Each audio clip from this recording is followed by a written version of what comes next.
नमस्कार। प्रस्तुत है आज का चिंतन। क्या उचित है और क्या अनुचित, क्या करने में लाभ है तथा क्या करने से हानि होगी, इसका निष्कर्ष निकालने और किधर चलना है और किधर नहीं चलना है, इसका निर्णय करने में समर्थ उपयुक्त बुद्धि परमात्मा ने मनुष्य को दी है। वह इसका उपयोग भी करता है, किंतु देखा जाता है दैनिक जीवन की साधारण बातों में तो विवेक ठीक काम करता है, किंतु वही विवेक किन्हीं महत्वपूर्ण मामलों में कुंठित हो जाता है। उदाहरण के लिए परंपराओं को ही लिया जाए। समाज में अच्छी परंपराएं भी प्रचलित हैं तथा बुरी परंपराएं भी। स्वस्थ परंपराओं और उत्कृष्ट आचरण के लिए प्रत्येक समाज में स्थान है। साथ ही कुछ बुराइयां भी, कुरीतियां भी सभी समाजों में प्रचलित हैं। दोनों में से किसी को भी चुनना व्यक्ति के स्वयं के ऊपर निर्भर है। क्या कारण है कि लोग कुरीतियों और बुराइयों को प्रश्रय देते हैं तथा उन परंपराओं को अपनाए चले जाते हैं जो परिणाम में अहितकर ही है? इसके उत्तर में यही कहना पड़ेगा कि परंपराओं का चुनाव करते समय व्यक्ति का विवेक कुंठित पड़ जाता है तथा आंतरिक असहमति होते हुए भी वह पानी में बहते हुए तिनके की तरह अनिश्चित दिशा में बहने लगता है।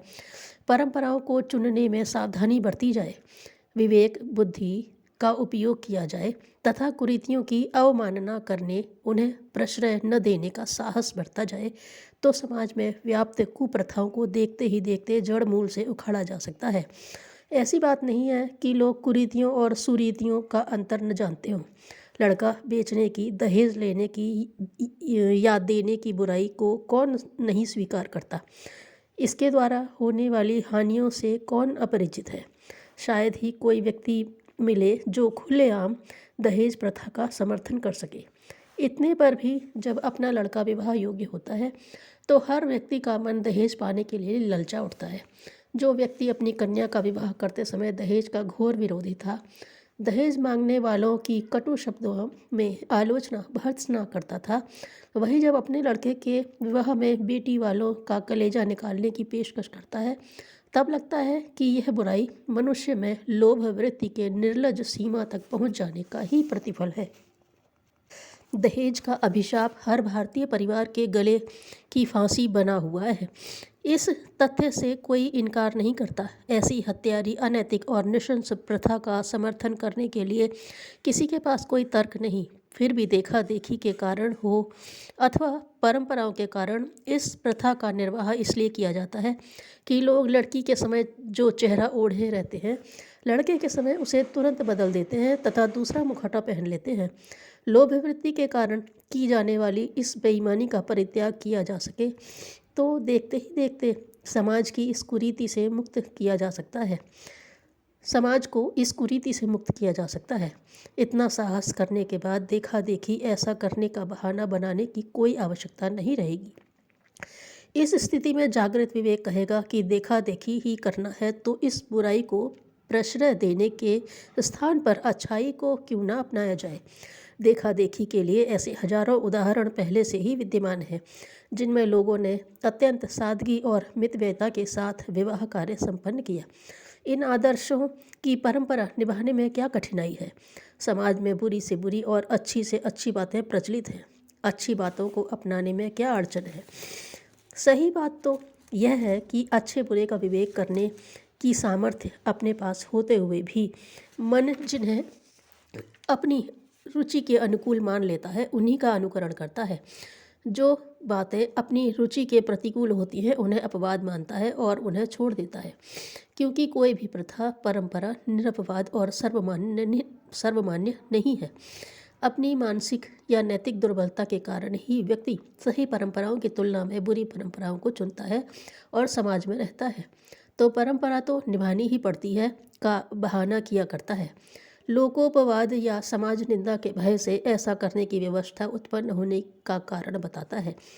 इस प्रकार के तर्क सर्वथा असंगत और बहानेबाजी के सिवा कुछ नहीं हो सकते, क्योंकि आदर्शवादिता को अपनाने और सुरीतियों का समर्थन देने का साहस किया जाए तो इस विवेकशीलता को सर्वत्र सराहाया जाएगा तथा दुर्बल मनोभूमि के व्यक्ति भी इसका अनुसरण करने के लिए उत्साह स्फूर्ति होता अनुभव करेंगे।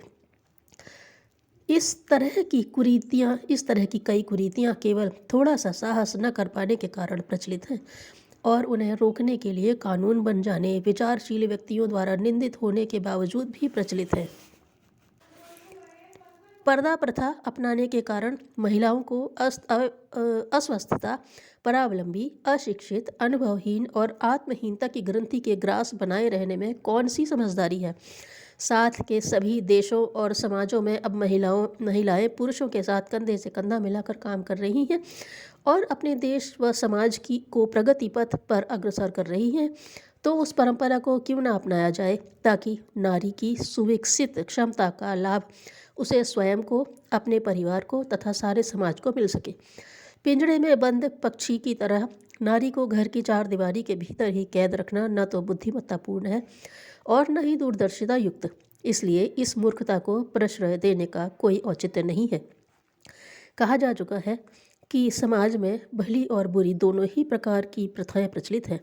उनमें से केवल बुरी प्रथाओं को ही चुनना अपनी व्यक्तिगत दुर्बलता, मूर्खता, भीरुता और प्रतिगामिता का परिचय देना है। कुरीतियों और अनुपयुक्त हानिकारक प्रथा परंपराओं को छोड़ने में कभी कोई विशेष कठिनाई नहीं होनी चाहिए। संभव है प्रचलित परंपराओं की उपेक्षा करने पर कुछ लोक निंदा आलोचना करें। उनकी परवाह करने की आवश्यकता नहीं है। लोग तो चोरी, बेईमानी और बदमाशी करते हुए भी लोक निंदा की चिंता नहीं करते। फिर सन्मार्ग पर चलते हुए यदि लोक निंदा का सामना करना पड़ता है तो उसमें घबराने की क्या बात है। इस कार्य को करते हुए तो प्रसन्नतापूर्ण गौरव अनुभव करना चाहिए।